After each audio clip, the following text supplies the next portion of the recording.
ஹல்லேலூயா. கிருபை கிருபை கிருபை.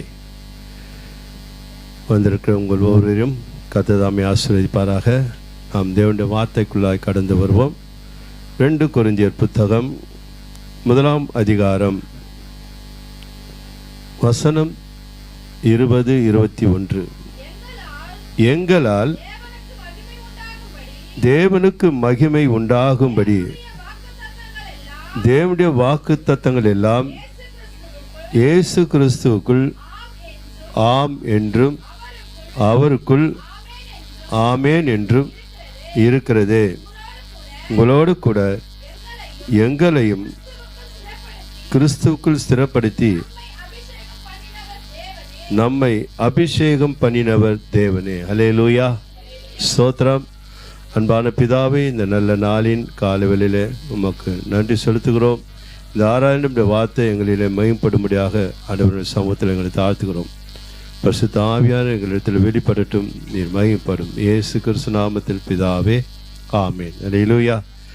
இந்த மாதத்தில் 1ஆம் மாதத்தில் நாம் வந்திருக்கிறோம். முதல் வாரம், முதல் தேதி வாக்கு தத்தம் ஆராதனையாக இருக்கிறபடினாலே ஏதாவது ஒரு ஆசீர்வாதமான வாக்கு தத்தமாக பேசுவதை நாம் கேட்கலாம் என்று ஒரு எதிர்பார்ப்போடு வந்திருக்கலாம். ஆனால் தேவன் பரிபூர்ணத்தை வெளிப்படுத்துகிறவர் அல்லவா? அதனால் ஆசீர்வாதம் வாக்கு தத்தம் எல்லாம் இயேசு கிறிஸ்து தான். ஹல்லேலூயா. நம்முடைய வாக்கு தத்தமே இயேசு கிறிஸ்து தான். இயேசு கிறிஸ்து என்ற நாமத்திற்குள்ளே எல்லா ஆசீர்வாதங்களும் இருக்கிறது என்று தேவன் அதை வெளிப்படுத்துகிறார். ஹல்லேலூயா. கவனிங்கள், எங்களால் தேவனுக்கு மகிமை உண்டாகும்படி தேவனுடைய வாக்கு தத்தங்கள் எல்லாம் இயேசு கிறிஸ்துவுக்குள். ஹல்லேலூயா. தேவனுடைய பிதாவாகிய தேவன் பழைய ஏற்பாட்டு பரிசுத்தவான்களுக்கு என்ன ஆசீர்வாதம் கொடுத்தாரோ, எப்படி ஆசீர்வாதத்தை அவர்கள் தந்தாரோ, எப்படி வாக்கு கொடுத்து அது நிறைவேற்றினாரோ, அதெல்லாம் அந்த வாக்கு தத்தங்கள் எல்லாம் இயேசு கிறிஸ்துவுக்குள் ஆம் என்றும். ஹல்லேலூயா. ஹல்லேலூயா. அவருக்குள் ஆமேன் என்றும் இருக்கிறதே. அப்போ நம்ம ஒரு வாக்கு தத்தத்தை சொல்கிறோன்னா, ஒரு ஆசீர்வாதமான வார்த்தைகளை பேசுகிறோம்னாக்கா, நம்ம பிரியமான வார்த்தைகளை நாம் பேசுகிறோம் என்றால், அங்கே சபையார் எல்லாம் ஆமேன் என்று அந்த வார்த்தைகளை என்ன பண்ணுறாங்க? உள்வாங்கி அதை விசுவாசித்து கொள்ளுகிறார்கள். ஹல்லேலூயா. அது மாத்திரமல்ல, 21 தேவன் சொல்லுகிறார், உங்களோடு கூட எங்களையும் கிறிஸ்துக்குள் ஸ்திரப்படுத்தி. ஹல்லேலூயா. அப்போஸ்தலனாகிய பவுல் எழுதுகிறாரு, உங்களோட கூட வாசிக்கிற, கேட்கிற, இதை எழுதின எல்லாருக்கும் பொருந்துகிற தேவனுடைய வார்த்தை, உங்களோடு கூட எங்களை கிறிஸ்துவுக்குள் ஸ்திரப்படுத்தி நம்மை அபிஷேகம் பண்ணினவர் தேவனே. ஹல்லேலூயா. நம்ம எல்லோரையும் கர்த்தர் அபிஷேகம் பண்ணியிருக்கார். திருமுழுக்கு எடுத்தவர்கள் யாவரையும் கர்த்தர் தாமே அபிஷேகித்திருக்கிறார். கர்த்தர் நல்லவர், அவர் கிருபை என்றும் உள்ளது. இந்த வாக்கு தத்தத்தை நாம் விசுவாசிக்கிறோம். எப்படி விசுவாசிக்கிறோம் என்றால், தேவன் நம்மை அபிஷேகித்ததினாலே. ஹல்லேலூயா. ஒரு விசுவாசியின் மேல் தேவனுடைய அபிஷேகம் இருக்கிறபடினாலே அந்த அபிஷேகம் விசுவாசிக்க வைக்கிறது. கர்த்தர் நல்லவர், அவர் கிருபை என்றும் உள்ளது. ஹல்லேலூயா. விசுவாசிகள் என்ற வாழ்க்கை நம் வாழ்க்கையில் இருக்கிறது என்றால், அந்த விசுவாசம் நம்மை தேவனுடைய வார்த்தைக்கு கீழ்ப்படிய வைக்கிறது. அந்த அபிஷேகம் செய்கிற பயன்களை பாருங்கள். அபிஷேகித்தார் தேவன், நாம் விசுவாசித்தோம். விசுவாசத்தினாலே தேவனுடைய வாக்கு தத்தங்கள்லாம் நமக்கு ஆம் என்றும் ஆமென் என்றும் வந்திருக்கிறது. அந்த அபிஷேகம் நமக்குள்ளாக இருக்கிறபடினாலே நாம் விசுவாசிகளாய் மாறினோம். விசுவாசிகளாய் மாறினபடினா விசுவாசித்து நாம் கீழ்ப்படியணும். விசுவாசிகளாகி நம்முடைய ஒழுங்கு விசுவாசத்தின்படியாக பொறுமையாக இருக்கணும். விசுவாசிகளாகிய நாம் அந்த விசுவாசத்தின்படியாக அறிக்கை செய்ய வேண்டும். ஹல்லேலூயா. அபிஷேகம் பெற்றவர்கள் செய்ய வேண்டிய கடமைகள் என்று கூட சொல்லலாம். அபிஷேகம் பெற்றவர்கள் தேவனுடைய வார்த்தைக்கு கீழ்ப்படிவார்கள். தேவனுடைய வார்த்தைக்கு கீழ்ப்படிந்தவர்கள் அது நிறைவேறும் காலம் வரையிலும் பொறுமையோடு இருப்பார்கள். அந்த பொறுமையோடு இருக்கிற அந்த விசுவாசி தேவனுடைய வார்த்தை அறிக்கை செய்து கொண்டிருப்பார்கள். ஹல்லேலூயா. இது ஆபிரகாம் குறித்து நம்ம பார்க்கலாம். ஆபிரகாம் எடுத்துக்கொண்டால், ஏனென்றால் நம்ம எல்லாம் ஆபிரகாம் சந்ததிகள் என்று தான் வேதம் சொல்லுகிறது. கர்த்தர் நல்லவர், அவர் கிருபை என்றும் உள்ளது. ஹல்லேலூயா. ஆபிரகாம் மாம்சத்தின்படியாக வந்த அவர்களுக்கு தேவன் ஆசீர்வாதத்தை கொடுக்கலையாம். கர்த்தர் நல்லவருக்கு வாசிக்கலாம் பாருங்க. ரோமர் புத்தகம் 9ஆம் அதிகாரம் 7ஆம் 8ஆம் வசனத்தை வாசிக்கலாம். அவர்கள் ஆபிரகாம் சந்ததியார் ஆனாலும் எல்லாரும் பிள்ளைகள் அல்லவே. ஈசாக்கினிடத்தில் உன் சந்ததி விளங்கும் என்று சொல்லி இருக்கிறதே, அது எப்படி என்றால் மாம்சத்தின்படி பிள்ளைகள் ஆனவர்கள் தேவனுடைய பிள்ளைகள் அல்ல, வாக்கு தத்தத்தின்படி பிள்ளைகள் ஆனவர்களே அந்த சந்ததி என்று எண்ணப்படும். அல்லேலூயா. வாக்கு தத்தத்தை தேவன் நமக்கு கொடுத்திருக்கிறார். ஏன் என்றால் நம்மையும் தேவன் அபிஷேகித்திருக்கிறார். அல்லேலூயா. அந்த அபிஷேகம் நம்மேல் இருக்கிறபடினாலே அந்த வாக்கு தத்தமும் நமக்கு நிறைவேறுகிறது. நல்லா கவனிக்கணும். இதான் விசுவாசம். அல்லேலூயா. விசுவாசம் சொன்ன பிரகாரமாக இங்கே ஆபிரகாமுக்குரிய ஆசீர்வாதம் கிரியினால் அவர்கள் தூரமாக இருக்கிறார்கள். இப்பொழுதும் அந்த வாக்கு தத்துவம் விசுவாசமாகிய நமக்கு தேவன் கொடுத்திருக்கார் என்று வேதத்தில் பரிசுத்த ஆவியானவர் அதே பவுல் மூலியமாக எழுதியிருக்கிறார். கர்த்தர் நல்லவர், அவர் கிருபை என்று. மாம்சத்தின்படி பிறந்தவர்கள் தேவனுடைய பிள்ளைகள் அல்லவா? நல்லா கவனிங்க. இஸ்ரவேலர்கள் என்று சொல்லப்படுகிற அவர்கள் மாம்சத்தின்படி பிறந்தவர்கள், ஆபிரகாம் சந்ததிகளாக இருந்தாலும் தேவனுடைய பிள்ளைகள் அல்ல. விசுவாசித்த நமக்கு தேவன் அந்த அந்தஸ்தையும் அதிகாரத்தையும் கொடுத்திருக்கிறார். அல்லேலூயா. ஏன் காரணம் என்றால் அவருடைய ஒரே பேரான குமாரனை இஸ்ரவேலர்கள், யூதர்கள் அநேகர் 90% இன்னும் என்ன பண்ணல, ஏற்றுக்கொள்ளவே இல்லை. அல்லேலூயா. தேவனுடைய குமாரனை, தேவனுடைய மகனை, தேவனுடைய பிள்ளையாகிய இயேசுவை அவர்கள் ஏற்றுக்கொள்ளவில்லை என்ற காரணத்தினாலே அவர்களையும் தேவன் தம்முடைய பிள்ளைகளாக ஏற்றுக்கொள்ளவில்லை. ஜனங்கள் என்று தான் சொல்லுவார். அல்லேலூயா. அல்லேலூயா. ஆனால் நாம் ஜனங்கள் அல்ல, அவருடைய பிள்ளைகளாக இருக்கிறோம். அல்லேலூயா. அதுதான் சொல்கிறார் இங்கே 9:7 வாசித்தவன் வாசிக்கிற. மீண்டும் கவனிங்க. அவர்கள் ஆபிரகாம் சந்ததியார் ஆனாலும் எல்லாரும் பிள்ளைகள் அல்லவே. அல்லேலூயா. யார்? இஸ்ரவேலரை குறித்து சொல்கிறாரு. அவர்கள் ஆபிரகாம் சந்ததியாக இருந்தாலும் எல்லாரும், அதில் சில பேர் ஏற்றுக்கிறாங்க, அவங்க தேவனுடைய பிள்ளைகள் தான். அவர்கள் இஸ்ரவேலராக இருக்கலாம், தேவனுடைய ஜனங்களாக இருக்கலாம், தேவனால் வழிநடத்தப்பட்டவர்களாக இருக்கலாம், அவர்கள் 10 கட்டளைகள் கொடுத்திருக்கலாம், ஆனால் ஆசீர்வாதத்தை கொடுத்திருக்கலாம். ஆனால் அவர்கள் யார் இல்லைன்னு சொல்லுது வேதம் சொல்லுகிறது, பிள்ளைகள் அல்லவே. அல்லேலூயா. அவர்கள் ஆபிரகாம் சந்ததியாரானாலும் எல்லாரும் பிள்ளைகள் அல்லவே. ஈசாக்கின் உன் சந்ததி விளங்கும் என்று சொல்லி இருக்கிறதே. அல்லேலூயா. ஈசாக்கின் உன் சந்ததி விளங்கும் என்று சொல்லியிருக்குது. அது எப்படி என்றால் மாம்சத்தின்படி பிள்ளைகள் ஆனவர் தேவனுடைய பிள்ளைகள் அல்ல. மீண்டுமா சொல்றார் பாருங்க. மாம்சத்தின்படி இஸ்ரவேலரை குறித்தா மீண்டும் மீண்டுமா சொல்றார் தேவன். மாம்சத்தின்படி பிறந்தவர்கள் பிள்ளைகள் அல்ல, வாக்கு தத்தத்தின்படியாக. அல்லேலூயா. அல்லேலூயா. வாக்கு தத்தம், வாக்கு தத்தின்படியாக பிள்ளைகள் ஆனவர்களே அந்த சந்ததி என்று எண்ணப்படுகிறார்கள். அப்போ நம்முடைய பிள்ளைகளாக இருக்கிறோம். கிறிஸ்துவின் மூலமாக அவர் ஏற்றுக்கொண்டபடியினாலே, அவர் விசுவாசித்தபடியினாலே, நாம் பாவிகளாக இருக்கையில் நமக்காக இயேசு கிறிஸ்து பலியானதினாலே தேவனுடைய அன்பை நம்மேல் விளங்க பண்ணுகிறார். அல்லேலூயா. நாம் பாவிகளாக இருக்கையில் ஏன் நமக்கு அபிஷேகம் கிடைத்தது என்றால், ஏன் நம்ம ஆசீர்வாதத்தில் தூரமாக இருந்தோம் என்றால், ஏன் இஸ்ரவேலர் இன்னும் பிள்ளைகளாய் இருக்காமல் இருக்கிறார்கள், பிள்ளைகளாய் இல்லாமல் இருக்கிறார்கள் என்றால், ஸ்தோத்திரம், பாவம். அல்லேலூயா. நல்லா கவனிக்கணும். அந்த நியாயப்பிரமாணமாகப்பட்டது பூர்ண சுதந்திரத்தை கொடுக்கவில்லை. யாருக்கு? இஸ்ரவேலருக்கு. ஆனால் நம் பாவிகளாய் இருக்கையில் கிறிஸ்து நமக்காக பலியானாராம். அதை நாம் விசுவாசித்தபடியினாலே, அல்லேலூயா, கிறிஸ்து இயேசு எனக்காக பலியானார் என்று விசுவாசித்தபடினாலே பிதாவாகிய தேவனுடைய அன்பு நம்மேல் விழுந்தது. அல்லேலூயா. நமக்குள்ளாய் வந்தது. ஸ்தோத்திரம். அல்லேலூயா.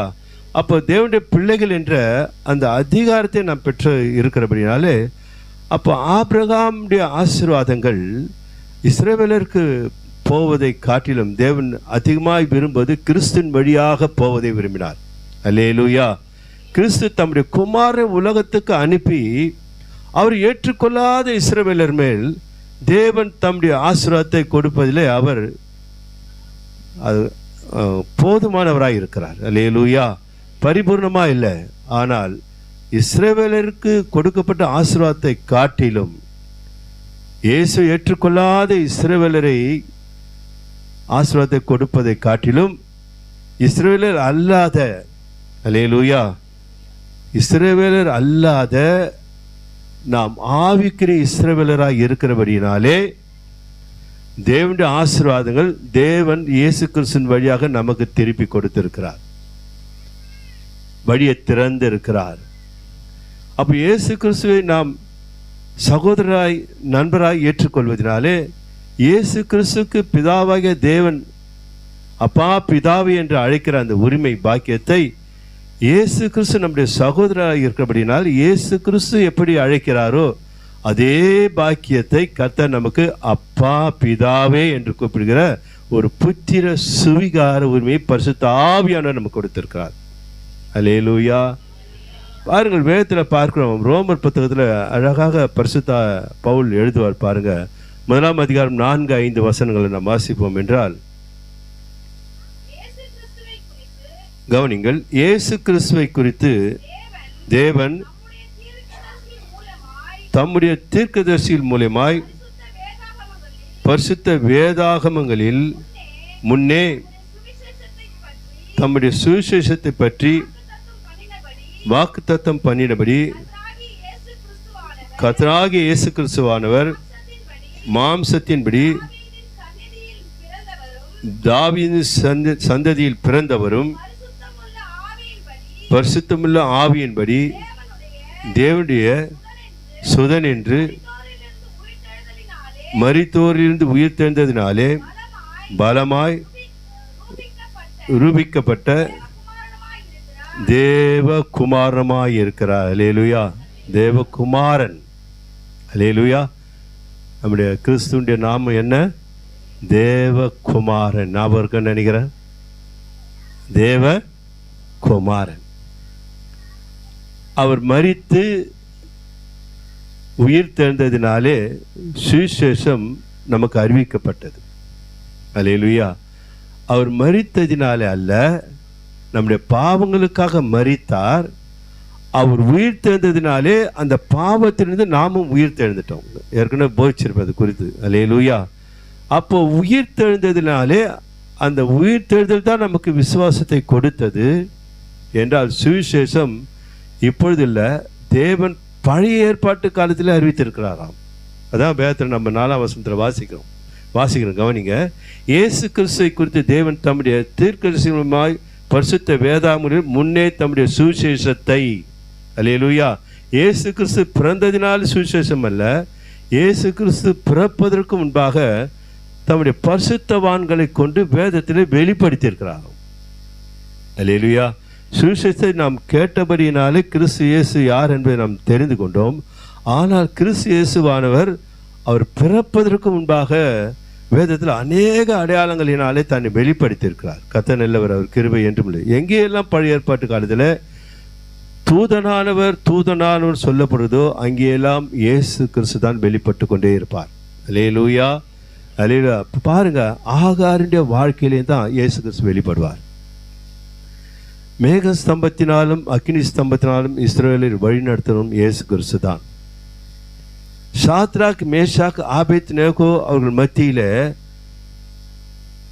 அல்லேலூயா, 4வது சாயலாய் இருப்பவர் யாரு? இயேசு கிறிஸ்து தான். அல்லேலூயா. அங்கேயே அவர் தேவன் தம்முடைய குமாரனை வெளிப்படுத்தி கொண்டே வந்தார். அதே போல ஏசாயா தீர்க்கதரிசி வார்த்தையின் மூலமாக பேசிக்கொண்டு வந்தார். நமக்கு ஒரு குமாரன் கொடுக்கப்பட்டார். அல்லேலூயா. கவனிங்கள், அது மாத்திரம் ஆபிரகாமோடு பேசினவர், ஆபிரகாமை ஆசீர்வதித்தவர் யார் தான்? இயேசு கிறிஸ்து தான். ஆதியாகமம் புத்தகம் 22ஆம் அதிகாரம் 11ஆம் வசனம் 12ஆம் வசனம் வாசிப்போம் என்றால் நன்றாக தெரியும். ஆதியாகமம் புத்தகத்தை எடுத்துக்கொள்வோம். அப்பொழுது கர்த்தருடைய, அதான் இயேசு கிறிஸ்துவானவர், கர்த்தருடைய தூதனானவர் வானத்திலிருந்து ஆபிரகாமே ஆபிரகாமே என்று கூப்பிட்டார். அவன் இதோ அடியேன் என்றான். அப்பொழுது அவர், பிள்ளையாண்டான் மேல் உன் கையை போடாதே, அவனுக்கு ஒன்றும் செய்யாதே, நீ அவனை உன் புத்திரன் என்றும் உன் ஏகசுதன் என்று பாராமல். என்னவா தேவதூதன் சொல்ல முடியுமா? தேவதூதன் சொல்ல முடியுமா? தேவதூதன் சொல்ற எந்த அதிகாரமே இல்லை. எனக்காக யார் சொல்ல முடியும்? இயேசு கிறிஸ்து ஒருவர் மாத்திரம் தான் சொல்ல முடியும். அல்லேலூயா, அல்லேலூயா. எனக்காக. ஏனென்றால் தேவனுடைய வார்த்தை சொல்றது, பிதாவாகிய தேவன் தமக்காக இயேசு கிறிஸ்து மூலியமாக சகலம் உண்டாக்கப்பட்டிருக்கிறதாம். அல்லேலூயா. பிதாவாகிய தேவன் தம்மாலே தம்முடைய குமாரனாகிய இயேசு கிறிஸ்துவினாலே சகலம் உண்டாகியிருக்கிறது. அதே போல பிதாவாகிய தேவன் தமக்காக தம்முடைய குமாரன் வழியாக நம்மையும் உண்டாக்கி இருக்கிறார். சகலம் உண்டாக்கப்படுது, அது ரைட்.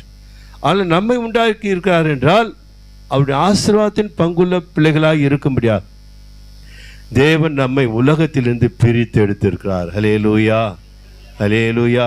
உலகத்திலிருந்து பிரித்து எடுக்கப்பட்ட ஒரு வாழ்க்கை நம் வாழ்க்கை. உலகத்தார் வாழ்க்கை, உலகத்தோடு இருந்தோம். உலகத்தின் வாழ்க்கையிலிருந்து நம்ம எப்படி பிரிக்கப்பட்டிருக்கோம்? அப்போ தேவனுடைய பிள்ளைகள் என்ற அதிகாரத்தோடு பிரிக்கப்பட்டிருக்கோம். இங்கே தான் வாசித்தோம் 22:12. இப்போ 22:12 வாசிக்கலாம். அப்பொழுது அவர் 11 வாசிக்கலாம். அப்பொழுது கர்த்தருடைய தூதனானவர் வானத்திலிருந்து ஆபிரகாமே ஆபிரகாமே என்று கூப்பிட்டார். அவன் இதோ அடியேன் என்றான். அப்பொழுது அவர், பிள்ளையாண்டான் மேல் உன் கையை போடாதே, அவனுக்கு ஒன்றும் செய்யாதே, நீ அவனை உன் புத்திரன் என்றும் உன் ஏகசுதன் என்றும் பாராமல் எனக்காக ஒப்பு கொடுத்தபடியினால் நீ தேவனுக்கு பயப்படுகிறேன் என்றும் இப்பொழுதும் அறிந்திருக்கிறேன். அல்லேலூயா, அல்லேலூயா. நம்முடைய பலிகள் எல்லாம் இயேசு கிறிஸ்துவின் வழியாக தேவனுக்கு போய் சேர வேண்டும். அல்லேலூயா, அல்லேலூயா. ஏனென்றால் அவர்தான் நமக்கு பலியானார். இயேசு கிறிஸ்தான் நமக்கு பலியானார். நாம் ஜீவ பலியாக, மாம்சத்தின்படியாக அல்ல, ஆவியின்படியாக ஜீவ பலியாக நாம் தேவனுக்கு முன்பாக பலி செலுத்த வேண்டும். கர்த்தர் ஸ்தோத்திரம். அல்லேலூயா. அதுதான் ஒரு வித்தியாசம். உலகத்தாருக்கும் நமக்கும் ஒரு வித்தியாசத்தை நம்முடைய பலி செலுத்துவதனால்தான் நாம் வெளிப்படுத்த முடியும். கர்த்தர் நல்லவர், அவர் கிருபை என்றும் உள்ளது. அல்லேலூயா. அதனால் ஆபிரகாமுடைய ஆசீர்வாதம் நமக்கு கிடைக்க வேண்டும் என்றால் ஆபிரகாம் கீழ்ப்படிந்தார். கர்த்தர் ஸ்தோத்திரம். அல்லேலூயா. அவர் எப்படி கீழ்ப்படிந்தார் என்றால், தேவன் அவரோடு பேசும்பொழுது முதல் சந்திக்கும்போது, உன் தேசத்தையும் உன் இனத்தையும் உன் தகப்பின் வீட்டையும் விட்டு நான் காண்பிக்கும் தேசத்துக்கு போ. அல்லேலூயா. அது யாராலும் அது நடக்கக்கூடாத காரியம். ஏன்னாக்கா நல்ல ஒரு வாழ்க்கை, பிறந்த இடம், பழக்கமான இடம் எல்லாத்தையும் விட்டுட்டு இன்னுமே தெரியாத ஒரு இடத்துக்கு தேவன் அனுப்புகிறார் என்றால் அந்த வார்த்தையை நம்பி ஆபிரகாம் எல்லாத்தையும் விட்டுட்டு அவர் கடந்து போனாராம். அல்லேலூயா. தன் தேசத்தை, தன் இனத்தை, தன் வீட்டை எல்லாத்தையும் விட்டுட்டு போவது என்பது தேவனுடைய வார்த்தைக்கு அவர் கீழ்ப்படிந்ததுனாலே. கர்த்தர் ஸ்தோத்திரம். அல்லேலூயா. அப்புறம் ஆபிரகாம் குறித்து நமக்கு தெரியும், தேவனுடைய வார்த்தைக்கு அவர் ரொம்ப பொறுமையோடு இருந்தார். ஒரு விசுவாசிகளின் அழகை குறித்து நான் பேசுகிறேன். ஆபிரகாமுடைய ஆசீர்வாதம் மாத்திரம் நமக்கு கிடைக்கல, ஆசீர்வாதனுடைய விசுவாசம் நமக்கு இருக்கணும். ஆபிரகாம் ரொம்ப பொறுமையோடு இருந்தார். தெரியல, நமக்கெல்லாம் 25 ஆண்டுகள் எப்படி இருந்தாரா? ரொம்ப பொறுமையாக இருந்தார். நம்மளாம் சில காலத்தில் என்ன பண்ணுறோன்னாக்கா, நாட்கள் கடந்து போகும்போது சோர்ந்து போயிடும். ஆனால் ஆபிரகாம் 25 ஆண்டுகள் அவர் பொறுமையோடு காத்திருந்தார். ஆகார் என்பது சாராவுடைய சம்பவத்தால் ஏற்பட்டதை தவிர ஆபிரகாமுடைய சம்பவத்தால் அல்ல. கர்த்தர் ஸ்தோத்திரம். அல்லேலூயா. அது மாத்திரமல்ல, அவர் விசுவாச அறிக்கை செய்தார். வானத்தையும் பூமியும் உடையவராகிய என் தேவனாகிய கர்த்தர் சமூகத்தை நோக்கி என் கரங்களை என்ன பண்ணுறேன்? உயர்த்துகிறேன். அல்லேலூயா. சாலமின் ராஜாவிடத்தில் சொல்கிறார் இல்ல, ஆதியாகமம் 14:23 வாசிக்கலாமா? வானத்தையும் பூமியையும் உடையவராகிய உன்னதமான கர்த்தராகிய தேவனுக்கு நேராக என் கையை உயர்த்துகிறேன். அல்லேலூயா. விசுவாச அறிக்கை பாருங்க. அப்போ நம்ம வாழ்க்கையில் ஒரு விசுவாசி நாம் இருப்போம் என்றால் தேவனுடைய வாக்கு தத்தங்கள் இயேசு கிறிஸ்துக்குள்ளாய் வந்துடுச்சு. ஆபிரகாம் கொடுத்த வாக்கு தத்தங்கள், பழைய ஏற்பாட்டு பரிசுத்தவான்கள் கொடுத்த என்னென்ன வாக்கு தத்தங்கள் இருக்கிறதோ எல்லா வாக்கு தத்தங்களும் யாருக்குள்ளா இருக்குதான்? கிறிஸ்துக்குள்ளா இருக்குது. ஆகையினால தான் நம்ம ஜெபம் எடுக்கும்போது இயேசு கிறிஸ்து நாமத்தை நாம் என்ன பண்ணுறோம்?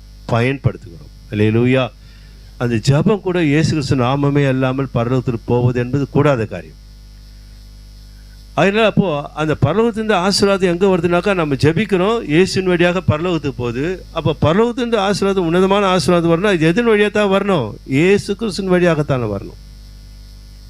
அப்போ ஆபிரகாமுக்கு என்னென்ன வாக்குத்தத்தம் கொடுத்தா நம்மளாம் சொல்கிறோம், அறிக்கையிடுறோம். அறிக்கையிடுவது மாத்திரமல்ல, தேவனுடைய வார்த்தைக்கு கீழ்ப்படுகிறவர்களாக, அல்லேலூயா, தேவனுடைய வார்த்தைக்கு பொறுமையோடு நாம் காத்திருப்பவர்களாக, தேவனுடைய வார்த்தை விசுவாச அறிக்கை செய்யப்படும்போது நிச்சயமாக வாக்குத்தத்தங்கள் நம்ம வாழ்க்கையிலே நிறைவேறும். அல்லேலூயா. இதுதான் தேவனிடத்தில் அதிகமாக நம்ம இடத்துல எதிர்பார்க்கிறார். கர்த்தர் ஸ்தோத்திரம். அல்லேலூயா. ஆபிரகாமின் தேவனும் ஈசாக்கின் தேவனும் யாக்கோப்பின் தேவனுமாகிய முற்பிதாக்களின் தேவனாகிய கர்த்தர் நம்மிடத்தில் குமாரனை கொடுத்திருக்கிறார். அல்லேலூயா. நமக்காக குமாரனை கொடுத்திருக்கிறார். அல்லேலூயா. அப்படிப்பட்ட அந்த இயேசு கிறிஸ்துக்கு நாம் அவருக்கு முன்பாக முன்மாதிரியாக, உலகத்தில் முன்மாதிரியாக, நமக்கு அநேக சோதனைகள் வரலாம், அநேக வேதனைகள் வரலாம், போராட்டம் வரலாம், எல்லாமே வரலாம். கர்த்தர் ஸ்தோத்திரம். அல்லேலூயா. அதனால் சில வேளை நம்ம என்ன பண்ணுறோம்? கோபப்பட்டுறோம். அது இயல்பு. நான் சபையில் நான் சொல்லுவேன், கோபம் இயற்கை. எல்லாருக்கும் வரும் கோபம். வராதவங்க யாருன்னா இருக்கிறாங்களா? எல்லாருக்கும் கோபம் வரும். நான் கோபம் வரக்கூடாது ஒரு நாளும் போதிச்சதே கிடையாது. நியாயமானதற்கு கோபம் வருவது இயல்பு. அல்லேலூயா. நியாயமில்லாமல் கோபம் கொள்வது, நியாயமில்லாமல் கோபிச்சுக்குது, நியாயமில்லாமல் பகைப்பது, இது தேவனுக்கு முன்பாக கூடாத காரியம்.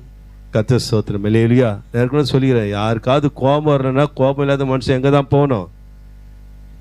கீழ்பார்த்து தான் போகும். அவனுக்கு தான் கோபமே இருக்காது. ஆனால் இயேசு கிறிஸ்துவானர் கூட என்ன பண்ணுச்சு? கோபம் வந்தது. சாட்டை எடுத்து என்ன பண்ணார்? விளாசினார். ஏன்? சபையை குறித்த ஒரு பக்தி வைராக்கியம். வேற ஒன்றும் கோபம் இல்லை.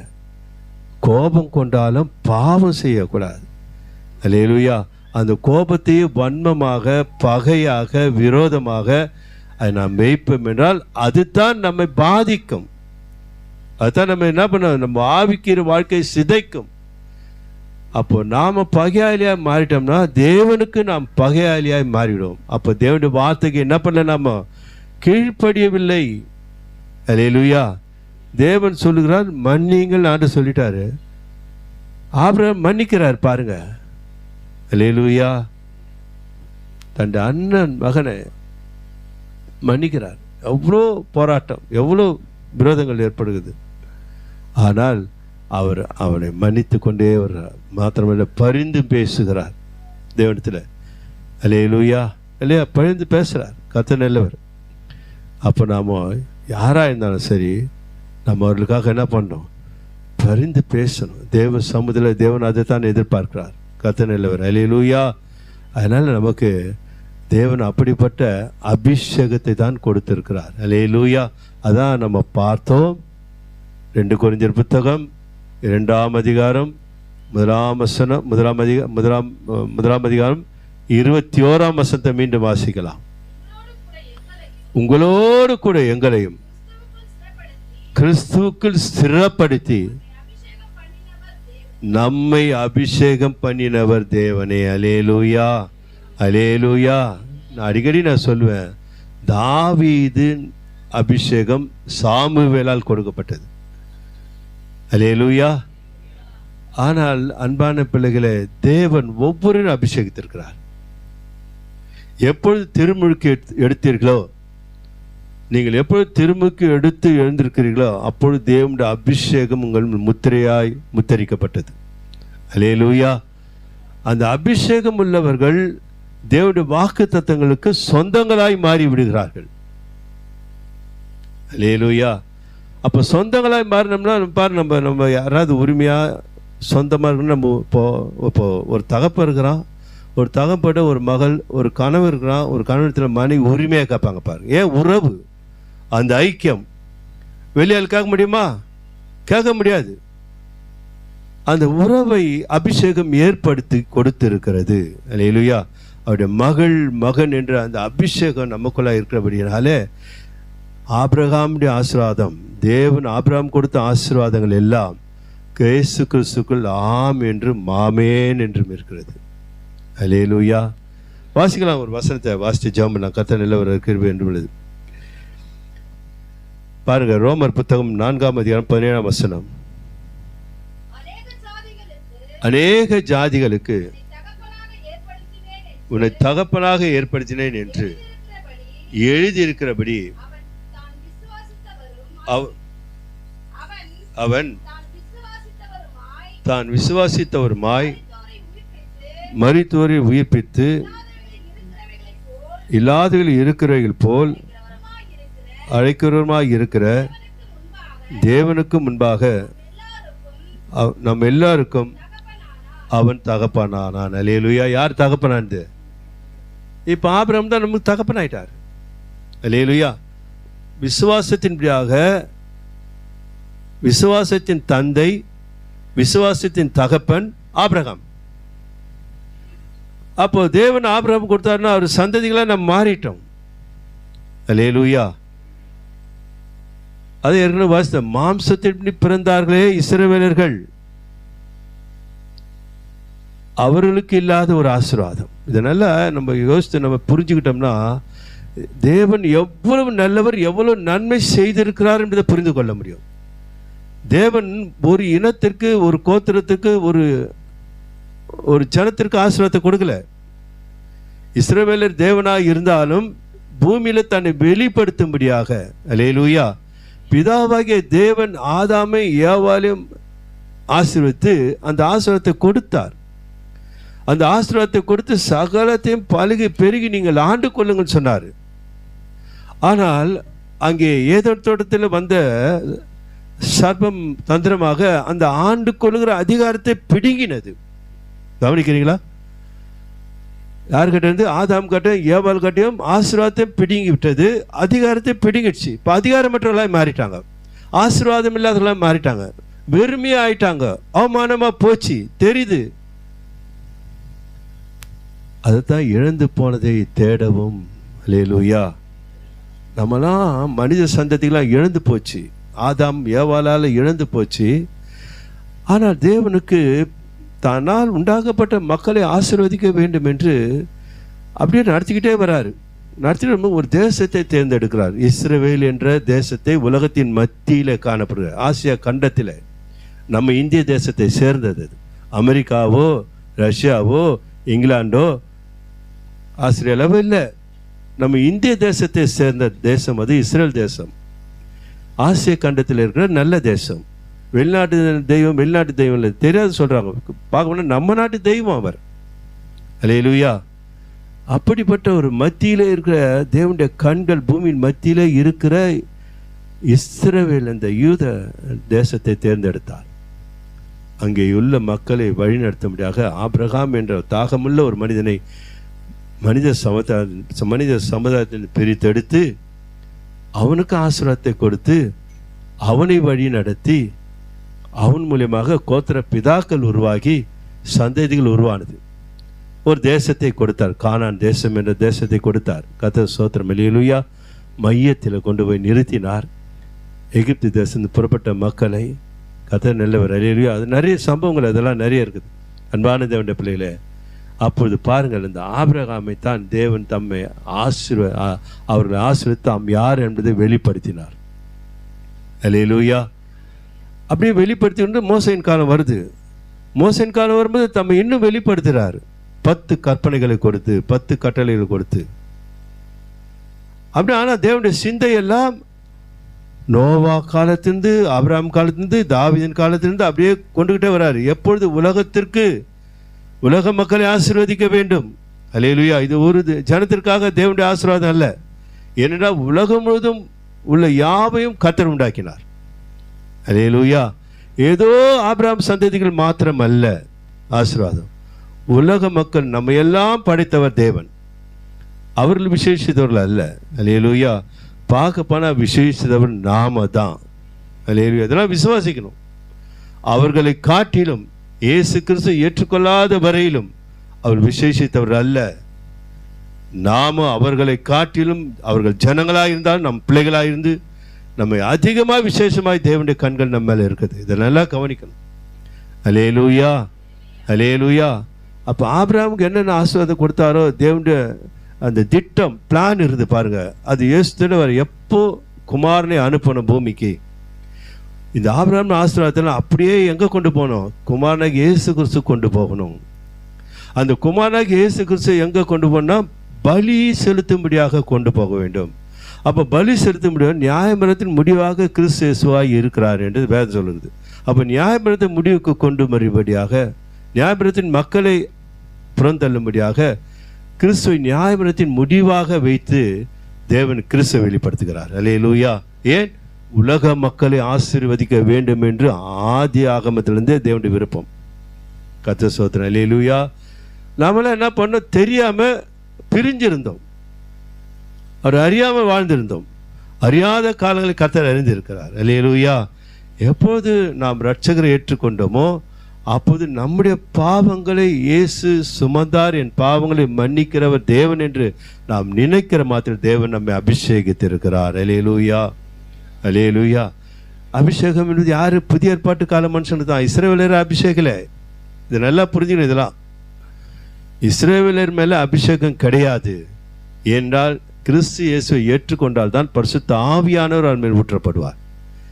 நாமெல்லாம் கிறிஸ்து இயேசுவை ஏற்றுக்கொண்டபடினாலே பரிசுத்த ஆவி நம்மேல் ஊற்றப்பட்ட அபிஷேகமாக நமக்குள்ளாக இருக்கிறது.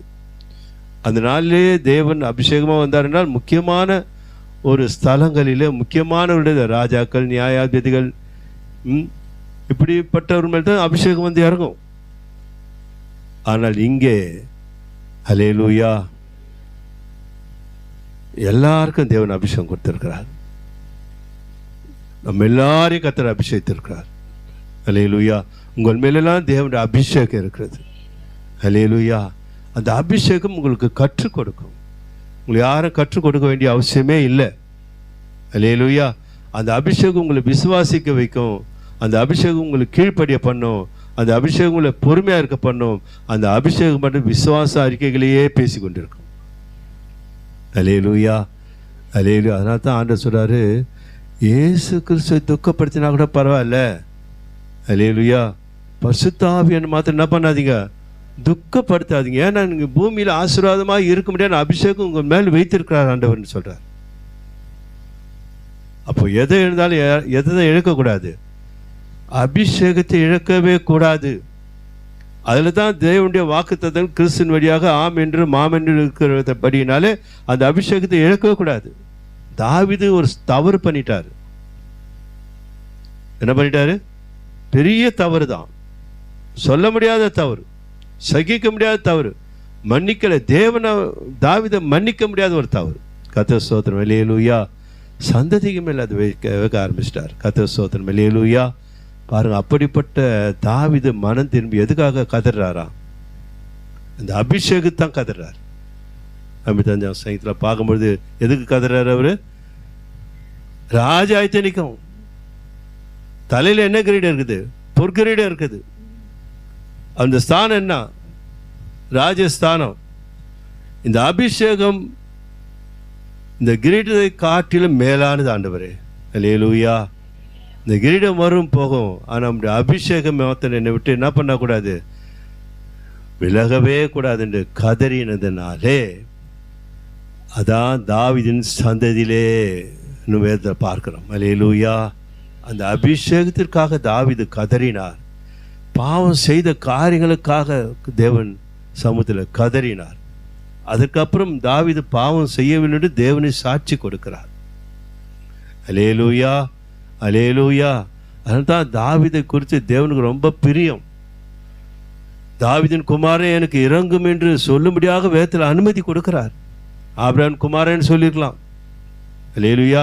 ஈசாக்கின் குமாரன் சொல்லியிருக்கலாம், யாக்கோப்பின் குமாரன் முற்பிதாக்களை குறித்து சொல்லியிருக்கலாம். ஆனால் சொல்லலை. யாரை தான் சொல்றாரு? தாவீதை குறித்து தான் சொல்றாரு. தாவீதின் குமாரே எனக்கு இறங்கும். அனுமதி கொடுக்குறாருப்பா தேவன். ஏன்? அபிஷேகத்திற்காக மன்றாடின தேவ மனுஷன், இழக்கக்கூடாது என்பதற்காக கதறிய தேவ மனுஷன், உங்கள் மேல் உள்ள அபிஷேகத்தை நீங்கள் இழந்து போகாதிருங்கள். அல்லேலூயா, அல்லேலூயா. அதுதான் வாக்கு தத்தத்தை பெற்று கொடுக்கும் என்றால், அதுதான் அப்பா பிதா என்று கூப்பிடப்படுகிற பாக்கியத்தையும் உரிமையும் கொடுத்திருக்கிறது. அப்போ நம்ம அபிஷேகத்தை இழக்கக்கூடாதுபடி வாக்கு தத்தங்கள் நம்ம கேட்குறோம். எல்லா வாக்கு தத்தத்தை கேட்குறோம். கர்த்தர் ஸ்தோத்திரம், அல்லேலூயா. அப்போ வாக்கு தத்தத்தை நம்ம உரிமை பாராட்டி செபிக்கிறோம். அந்த வாக்கு தத்தத்தின் மொத்தமே இயேசு கிறிஸ்து தான். அல்லேலூயா.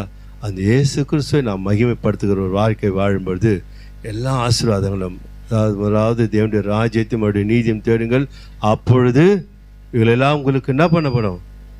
கூட கொடுக்கப்படும். தேவனுடைய ராஜ்யத்தின் இயேசு கிறிஸ்து தான் தேவனுடைய ராஜ்யம். அவருக்காக நாம் பிரதிபலிக்கிறவர்களாக, அல்லேலூயா, வெளிப்படுத்துகிறவர்களாக இந்த பூமியில் நாம் வாழும் பொழுது கர்த்தர் ஸ்தோத்திரம், அல்லேலூயா. அதுதான் வாக்குத்தத்தம் அந்த நாளிலே சுவிசேஷமாக அறிவிக்கப்பட்டது. அந்த வாக்குத்தத்தம் உயிர் தந்து இயேசு கிறிஸ்துவினால் நமக்கு ஜீவனாய் வந்தது. அந்த ஜீவன் நமக்கு எப்படி கிடச்சுன்னா, அபிஷேகம் பண்ணப்பட்டனால் ஜீவன் உள்ளவர்களாய் மாறிவிட்டோம். அல்லேலூயா. மரித்தவர்களாக இருந்த பாவத்தில் மரித்தவர்களாக இருந்த நம்மை அபிஷேகமாகப்பட்டது உயிர்ப்பிக்கும்படியாக உயிர்த்தெழுந்த வல்லமையுடன் நாம் வாழ்ந்திருக்கிறபடினாலே நம்முடைய வார்த்தைகள் எல்லாம் விசுவாச அறிக்கைகளாகவே இருக்க வேண்டும். அல்லேலூயா. நீர் செய்வீர் ஆண்டவரே. கர்த்தர் ஸ்தோத்திரம், அல்லேலூயா. நீர் நடத்துவீர், நீர் பாதுகாப்பீர், நீர் சுகத்தை கொடுப்பீர். அல்லேலூயா. எல்லாவற்றையும் தேவனை மேன்மைப்படுத்துகிற ஒரு வார்த்தை நம் வாழ்க்கையில் எது செய்யுதுனாக்கா, நம் மேல் உள்ள அபிஷேகம் தான் செய்யுது. அல்லேலூயா. அப்போ தீர்மானம் எடுத்துக்கலாம். இந்த மாதம் 9ஆம் மாதத்தில் என் மேல் அபிஷேகம் இருக்கிறது. அல்லேலூயா. தேவன் அபிஷேகத்தை இழந்து போகக்கூடாது என்று கதறினானா ராஜா. கர்த்தர் ஸ்தோத்திரம், அல்லேலூயா, அல்லேலூயா. அப்போ கவனமாக நம்ம மேல் அபிஷேகம் இருக்கிறது என்று அதை மறக்கவே கூடாது. இது முன்ன நடந்துலாம் போகட்டும். வாக்குத்தத்தங்கள் கிறிஸ்துக்குள்ளாய் ஆம் என்று மாமன் என்று இருக்கிறபடினால அந்த அபிஷேகம் ஆண்டு கொள்ளணும். அன்று அவர்கள் ஆண்டு கொள்ளதை இழந்தார்கள். ஆதாமும் ஏவாளும். நோவா காலம் வரும்போது நோவா ஆசீர்வதிக்கிறாரு, ஆண்டு கொள்ளுன்னு சொல்லவே இல்லை. அல்லேலூயா சொல்லுவோமா? எல்லாம் அழிந்து போனார்கள். நோவாவும் மனைவியும் மருமகளும் 8 பேர் மாத்திரம் இருக்கிறாங்க. அவங்கள பார்த்து ஆசீர்வதிக்கிறாரு, நீங்கள் பலுகி பெருகி பூமி நிரப்புங்கள், உங்களுக்கு மிருகெல்லாம் பயப்பட்டோன்னுறாரு. கவனிச்சிங்களா? அல்லேலூயா. ஆண்டு கொள்ளுங்கன்னு சொல்லலை. ஏன் ஆண்டு கொள்வது? எழுந்தார்கள். அந்த ஆண்டு கொள்ளும் அதிகாரத்தை யார் கொடுத்தது நமக்கு? இயேசு கிறிஸ்து பெற்று கொடுத்தார். இந்த அபிஷேகம் தான் நம்முடைய ஆண்டு கொள்கிற அதிகாரத்தை நமக்கு கொடுத்திருக்கிறது. அல்லேலூயா. கவனமாக இருக்கணும். அந்த அதிகாரத்தை, அந்த ஆசீர்வாதத்தை ஆதாம் இழந்தான். எவ்வளோ முயற்சி செய்து பாவம் தடையாக இருந்தது. நியாயப்பிரமாணம் பாவத்தை நிவர்த்தி செய்யலைன்னு வேதம் சொல்லுது. அதனால்தான் அவர்கள் எல்லாம் பிள்ளைகளாக மாற முடியாமலே இருந்தார்கள். ஏன்? தேவனுடைய பிள்ளைகளாக இருக்கணும், தேவன் பரிசுத்தராக இருக்கணும், நாமளும் பரிசுத்தராக இருக்கணும். அல்லேலூயா. அப்போது பிள்ளைகளாய் மாற்றும்படியாக தேவன் காலங்களை எதிர்பார்த்து கொண்டு ஏற்ற காலம் வரும்பொழுதுன்னு வேதம் சொல்லும். ஏற்ற காலம் வரும்போது தன் குமாரனை பூமிக்கு அனுப்பினார். அல்லேலூயா. எதற்கு? ஜனத்தை, தம் ஜனமாகிய மக்களை, அவரால் படைக்கப்பட்ட மக்களை கொண்டு சேர்க்கும்படியாக குமாரனை அனுப்பினார். அல்லேலூயா. இதுதான் தேவனுடைய சித்தம், தேவனுடைய திட்டம், தேவன் நம்மேல் வைத்த அபிஷேகம். இந்த அபிஷேகத்தை கவனமாக இன்னிலிருந்து மறக்கவே கூடாது. அல்லேலூயா, அல்லேலூயா. நேற்று வரையில் போட்டோம், இன்று உங்கள் மேல் தேவனுடைய அபிஷேகம் இருக்கிறது. அல்லேலூயா. அபிஷேகம் என்ன பேசும்? தேவனுக்கு பிரியமானது தான் பேசும். அபிஷேகம் என்ன செய்யும்? தேவனுக்கு மாத்திரம்தான் கீழ்ப்படியும். அல்லேலூயா, அல்லேலூயா. அபிஷேகம் என்ன செய்யும்? தேவனுடைய வார்த்தைக்காக வாக்குத்தத்தங்களுக்காக பொறுமையா இருக்கும், அவசரப்படாது. கவனமாக இருங்கள். அந்த அபிஷேகம் பெற்ற பிள்ளைகளாகிய நமக்கு தேவன் வைத்த அந்த அபிஷேகத்தை நாம் இழந்து போகாதபடி நாம் ஜாக்கிரதைகளாக இருப்போம். ரோமர் புத்தகம் 9ஆம் அதிகாரம் 1 வசனத்தை வாசிக்கலாம். எனக்கு மிகுந்த துக்கமும் இடைவிடாத மனவேதனை உண்டாயிருக்கிறது. அல்லேலூயா. கவனிங்க, வாசிங்க. நான் சொல்லுகிறது பொய் அல்ல, கிறிஸ்துவுக்குள் உண்மை சொல்லுகிறேன் என்று பரிசுத்த ஆவிக்குள் என் மனசாட்சியம் எனக்கு சாட்சியாக இருக்கிறது. அல்லேலூயா, அல்லேலூயா. கர்த்தர் நல்லவர், அவர் கிருபை என்றும் உள்ளது. அதே வசனத்தை நான் வாசிக்கிறேன். மாம்சத்தின்படி என் இனத்தாராகி என் சகோதரருக்கு பதிலாக நானே கிறிஸ்து விட்டு சபிக்கப்பட்டவனாக வேண்டும் என்று விரும்புவேனே. அவர்கள் இஸ்ரவேலரே, புத்திர சுவிகாரம் மகிமையும் உடன்படிக்கைகளும் நியாயபிரமும் தேவ ஆராதனைகளும் வாக்குத்தத்தமும் அவருடையவர்களே. பிதாக்கள் அவருடையவர்களே, மாம்சம்படி கிறிஸ்துவும் அவர்கள் பிறந்தாரே. இவர்கள் என்றைக்கும் ஸ்தோத்திரிக்கப்பட்ட சர்வத்திற்கு மேலான தேவன். ஆமேன். அல்லேலூயா, அல்லேலூயா. ஆகையினாலே நான் நான் சொல்லுகிறது பொய் அல்ல, கிறிஸ்துக்குள் உண்மையை சொல்லுகிறேன். அல்லேலூயா. எங்கே சொல்கிறார்? கிறிஸ்துக்குள் உண்மை சொல்லுகிறேன் என்று பரிசுத்த ஆவிக்குள் என் மனசாட்சியம் எனக்கு சாட்சியாக இருக்கிறது. யாரும் சாட்சி வேணாம். அல்லேலூயா. யாரும் உங்களுக்கு சாட்சி? உங்களுக்குள்ளாய் உங்கள் மேல் இருக்கிற அபிஷேகம் உங்களுக்கு சாட்சியாக நிறுத்தும். ஜாக்கிரதையாக இருக்கணும். அதில் கர்த்தர் நல்லவர். வாழ்க்கையில் கர்த்தர் ஸ்தோத்திரம். இன்னொரு வசனத்தை கூட வாசித்து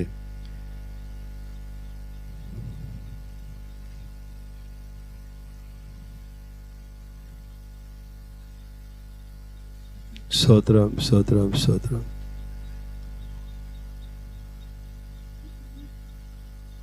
எபிரேயர் நினைக்கிறேன்.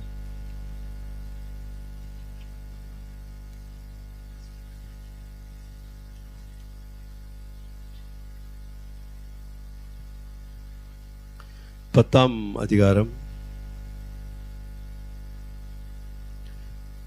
1 வசனத்தை வாசிக்கலாம். இப்படி இருக்க நியாயப்பிரமாணமானது வரப்போகிற நன்மைகளின் பொருளாயிராமல் அவைகளின் நிழலாய் மாத்திரம் இருக்கிறபடியால் வருஷந்தோறும் இடைவிடாமல் செலுத்தப்பட்டு வருகிற ஒரே விதமான பலிகளினாலே அவர்கள் அவைகளை செலுத்த வருகிறவர்களை ஒரு காலம் பூர்ணப்படுத்த மாட்டாது. பூர்ணப்படுத்துமானால் ஆராதனை செய்கிறவர்கள் ஒரு தரம் சுத்தமாக்கப்பட்ட பின்பு இன்னும் பாவங்கள் உண்டென்று உணர்த்தும் மனசாட்சி அவர்களுக்கு இல்லாதிருப்பதினால் அந்த பலிகளை செலுத்துகிறது நிறுத்தப்படும் அல்லவா. சுருக்கமாக சொல்லிடுறேன். அப்போ இஸ்ரேல் மக்கள் வருஷந்தோறும் பலி செலுத்துவாங்களாம். பஸ்கா பலி, பாவ நிவாரண பலி, குற்ற நிவாரண பலி செலுத்துவாங்க. வருஷம் செலுத்துறாங்க. ஏன்? பாவம் போல. கர்த்தர் ஸ்தோத்திரம். அல்லேலூயா. அப்போ பாவம் அவர்களை விட்டு விலகலை, பலி செலுத்திக்கிட்டே இருப்பாங்க. வருஷம் வந்துச்சுன்னா அந்த டேட் வந்துச்சுன்னா அந்த அந்த அந்த அந்த டேட் வந்தாக்கா சொல்கிறேன். ஒரு உதாரணத்துக்கு நான் சொன்னேன். ஜனவரி மாதம் 15ஆம் தேதி இல்லை ஆகஸ்ட் மாதம் 15ஆம் தேதி பலி செலுத்தணும்னு வச்சுட்டான்னு வச்சுங்க. அப்போ இவங்க அந்த நடுவில் மத்தியில் பாவங்களை அவர்கள் பொருட்படுத்தாமல் நமக்கு ஆகஸ்ட் மாதம் வருது, 15ஆம் தேதி வருது, அங்கே நம்ம என்ன பண்ணலாம்? பலி செலுத்தி நம்முடைய பாவங்களை என்ன பண்ணிடலாம்? போக்கிக் கொள்ளலாம். அந்த கவனத்தில் இருந்துட்டாங்களே தவிர இவர்களுக்கு அதான் சொல்லுது கர்த்தர் சொன்ன. நல்லா கவனிங்க. பூர்ணப்படுத்துமானால், அப்போ சுத்தப்படுத்தப்பட்டால் ஆராதனை செய்கிறவர்கள் ஒரு தரம் சுத்தமாக்கப்பட்ட பின்பு, ஆராதனை செய்கிற ஒரு முறை சுத்தமாக்கப்பட்டனா பாவம் மன்னிக்கப்பட்ட பின்பு இன்னும் பாவங்கள் உண்டு என்று உணர்த்தும் மனசாட்சி அவர்களுக்கு இல்லாதிருப்பதினாலே. அப்படி சொல்றார் பார் பரிசுத்த ஆவியானவர். அல்லேலூயா. இல்லாதிருப்பதினாலே அந்த பலிகளை செலுத்துகிறது நிறுத்தப்படும் அல்லவா. அப்போ பலியை நிறுத்திடலாம் இல்லையா? பாவம் இல்லைன்னு சொல்லும் அந்த மனசாட்சி சொல்லும் பொழுது பலி என்ன பண்ணிடலாம்? நிறுத்திடலாம். ஆனால் அவர்கள் ஒவ்வொருவரும் பலி செலுத்தி கொண்டே இருந்தார்கள். அல்லேலூயா. ஆனால் கவனிக்கணும், நமக்கு ஒரே பலி தான். அல்லேலூயா சொல்லுவோமா?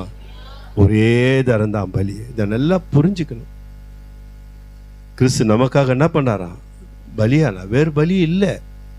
ஆனால் இஸ்ரவேலருக்கு அநேக பலிகள் இருந்தது. அது மனசாட்சியாகப்பட்டது. அடுத்த வருஷம் நம்ம சந்திக்கலாம், பலியை செலுத்தி பாவத்தை நிவர்த்தி செய்துக்கலாம் அந்த எண்ணத்தோடு இருந்தபடினாலே அந்த பாவம் அவர்களை என்ன பண்ண சுத்திகரிக்கவில்லை. ஆனால் நமக்கு பலி செலுத்த வேறு வழியே இல்லை. அல்லேலூயா சொல்லுவோமா? தேவன் நமக்காக இறங்கி நமக்காக பலியானது நம்முடைய பாவங்களுக்காக பொழுது, அப்போ பலி செலுத்த தேவன் இனி நமக்கு இல்லை, நாம தான் பலி ஆகணும். அல்லேலூயா. நாம தான் ஜீவ பலியாக மாறணும். அது அபிஷேகம். அல்லேலூயா. அபிஷேகம் ஒருத்தருக்குள்ள இருந்தால் ஜீவ பலியாக வாழ்க்கை வாழலாம். சோதரன் அல்லேலூயா. இந்த நாளில் ஒரு தீர்மானம் ஞாபகம் வச்சுங்க, உங்கள் மேலே அபிஷேகித்தவர் தேவன். அல்லேலூயா. எல்லாவற்றையும் ஜாக்கிரதையாக இருங்க, எல்லாவற்றையும் பொறுமையாக இருங்க, எல்லாவற்றையும் தேவனுக்கு கீழ்ப்படிங்க, எல்லாவற்றையும் விசுவாச அறிக்கைகளை பேசுங்க. வாழ்க்கை உயர்ந்து கொண்டே இருக்கும். அல்லேலூயா. தேவனுக்கு கீழ்ப்படியாமல் இருந்தோம்னாக்கா கர்த்தர் ஸ்தோத்திரம். அல்லேலூயா. நாம தான் இழக்கிறோம், அபிஷேகத்தை இழக்கிறோம், ஆசீர்வாதத்தை இழக்கிறோம். அதான் அடிக்கடி சொல்லுவேன், தேவனுடைய வார்த்தை தான் சொல்கிறேன், கிறிஸ்தவ வாழ்க்கை ரொம்ப ஈஸியானது. ஒரு விசுவாச குடும்பம் ஆசீர்வாதமாய் மாறுதுன்னா காரணம் என்னாக்கா, தேவனுடைய வார்த்தைக்கு அவர்கள் கீழ்ப்படுகிறார்கள், தேவனுடைய வார்த்தைக்கு அவர்கள் பொறுமையோடு இருக்கிறார்கள், தேவனுடைய வார்த்தையாக தேவனை மகிமைப்படுத்த முடியாத வார்த்தைகளே பேசி கொண்டிருக்கிறார்கள். அல்லேலூயா. இந்த 3 சம்பவங்கள் நம்ம வாழ்க்கையில் இருக்கிறது என்றால் அவர்கள் அபிஷேகம் பண்ணப்பட்டவர்கள். அல்லேலூயா. அதில் ஜாக்கிரதையாக இருப்போம். அவர்கள் பலி செலுத்தி பாவம் நிறுத்தி ஆகலை. அவர் மனசாட்சி அவர்களுக்கு பாவி என்று உணர்த்தி கொண்டே இருந்தது. ஆனால் நமக்காக தேவன் இயேசு கிறிஸ்து பலியானதுனாலே நாம் பலியாகணும். நம்முடைய மனசாட்சி நமக்கு சரியாக இருக்கணும். அல்லேலூயா. நம்ம மனசாட்சி சரியாக இருக்கும்போது அபிஷேகம் தான் அதெல்லாம் சொல்லி கொடுக்கும். அதனால் எதை எழுந்தாலும் கர்த்தர் ஸ்தோத்திரம். அல்லேலூயா. அல்லேலூயா. எதை எழுந்தாலும் உங்கள் மேல் இருக்கிற அபிஷேகத்தை நீங்கள் இழந்து போகாதிருங்கள்.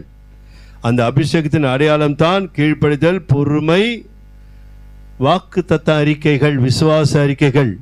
இவைகளிலே நீங்கள் கவனமாக இருப்பீர்கள் என்றால் ஆசீர்வாதத்தை நீங்கள் தேடி போக வேண்டியதில்லை. இப்பொழுதும் கர்த்தருடைய வார்த்தையாக ஜீவனுடைய வார்த்தையாக பேசுகிறேன். ஆசீர்வாதம் உங்களை தேடி வரணும். அல்லேலூயா. அல்லேலூயா. இந்த 3 சம்பவங்களை நம் வாழ்க்கையில் நிறைவேற்றி விட்டோம் என்றால் அவர்கள் கிறிஸ்துவானவர்கள், அவர்கள் தான் கிறிஸ்தவர்கள். அல்லேலூயா. இதை நம்ம கீழ்ப்படியாமல், பொறுமை இல்லாமல், விசுவாச அறிக்கை செய்யாமல் அவிசுவாச அறிக்கை செய்தோம் என்றால் அபிஷேகம் இல்லாதவர்கள் அவிசுவாச அறிக்கை செய்து கொண்டே இருப்பார்கள். இது நடக்காது, இது கூடாது, இது முடியாது. இது எது? அபிஷேகம் தான் பேச மாட்டாங்க.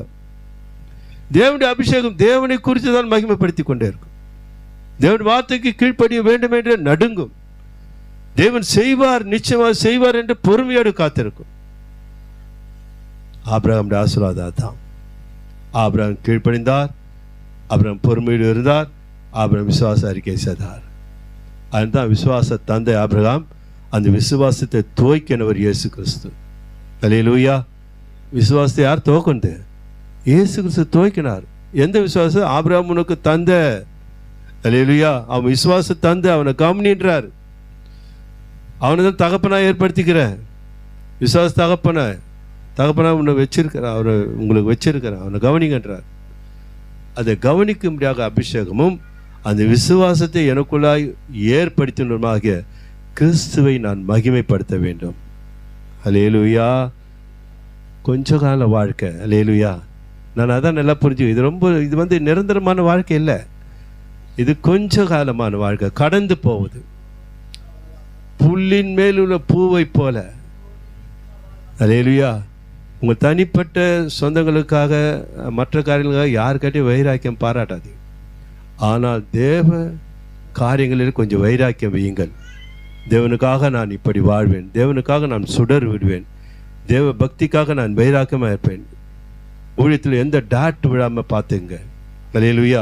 ஊழியத்துக்கு விரோதமாக எது எழுப்பினாலும் கொஞ்சம் வைராக்கியமாக இருங்க. அந்த விஷயத்தில் மாத்திரம் அதை விட்டு கொடுக்காதீங்க. அல்லேலூயா. கவனமாக இருங்க. சொந்த காரியங்கள் தான் பரவாயில்ல. அல்லேலூயா. ஆனால் தேவனுடைய காரியங்களில் நீங்கள் ஜாக்கிரதையாக இருங்க, விழிப்பாக இருங்க, வைராக்கியமாக இருங்க. கர்த்தர் உங்களை ஆசீர்வதிப்பார். அல்லேலூயா. இதெல்லாம் எது செய்துனா அபிஷேகம் செய்கிறது. அல்லேலூயா. இதெல்லாம் கவனிக்கணும். கர்த்தர் நல்லவர், அவர் கிருபை. கர்த்தாவே உமக்கு மகிமை உண்டாகட்டும். கர்த்தர் மகிமை உண்டாகட்டும். கர்த்தருக்கு மகிமை உண்டாகட்டும். செபிக்கலாம். அல்லேலூயா. வானத்தையும் பூமியும் படைத்தவரே, சர்வ வல்லமையுள்ள அன்பின் பிதாவே, உம்முடைய குமாரனாகிய எங்கள் இரட்சகர் இயேசு கிறிஸ்துவை நீர் எங்களுக்கு பானபலியாக எங்களுக்கு தந்த உமக்கு கோடாகோடி ஸ்தோத்திரங்கள். நாங்கள் அறியாமல் வாழ்ந்த காலத்திலே நாங்கள் தூரமாக இருந்தோம். நாங்கள் கிறிஸ்து இயேசுவை விசுவாசித்து உம்முடைய சமூகத்தில் வரும்போது பிள்ளைகளாய் எங்களை ஏற்றுக்கொண்ட தயவுக்காய் ஸ்தோத்திரம். ஆபிரகாமுக்கு உண்டான எல்லா ஆசீர்வாதங்களையும் நீர் குமாரனாகிய இயேசு கிறிஸ்துக்குள்ளாய் வைத்திருக்கிறீர். அந்த அபிஷேகம் எங்களுக்குள்ளாய் இருக்கிறபடினாலே தேவனுடைய வார்த்தைக்கு கீழ்ப்படிந்து பொறுமையாக இருந்து உம்மை மகிமைப்படுத்த அறிக்கை செய்து நீ தந்த ஆசீர்வாதத்தின் பங்குள்ளவர்களாய் மாறும்படியாக கிருபை செய்தபடியால் நமக்கு ஸ்தோத்திரம். அந்த ஒவ்வொரு மேலும் தேவனுடைய அநாதி தீர்மானம் தங்கட்டும். ஒப்பு கொடுத்து ஆழ்த்துகிறேன். எல்லா துதி கன மகிமையாகவும் ஒருவருக்கு நாங்கள் செலுத்துகிறோம். எங்கள் இரட்சகரும் எங்கள் மீட்பெருமாய் இருக்கிற எங்கள் ஆண்டவர் இயேசு கிறிஸ்து நாமத்தில் பிதாவே, ஆமேன். என் ஆத்துமாவே கர்த்தரை ஸ்தோத்திரி, என் முழு உள்ளமே பரிசு நாமத்தை ஸ்தோத்திரி. என் ஆத்துமாவே கர்த்தரை ஸ்தோத்திரி, அவர் செய்த சகல மறவாதே. ஆமேன், ஆமேன், ஆமேன். அறிக்கை செய்வோமா? தேவனுடைய வார்த்தை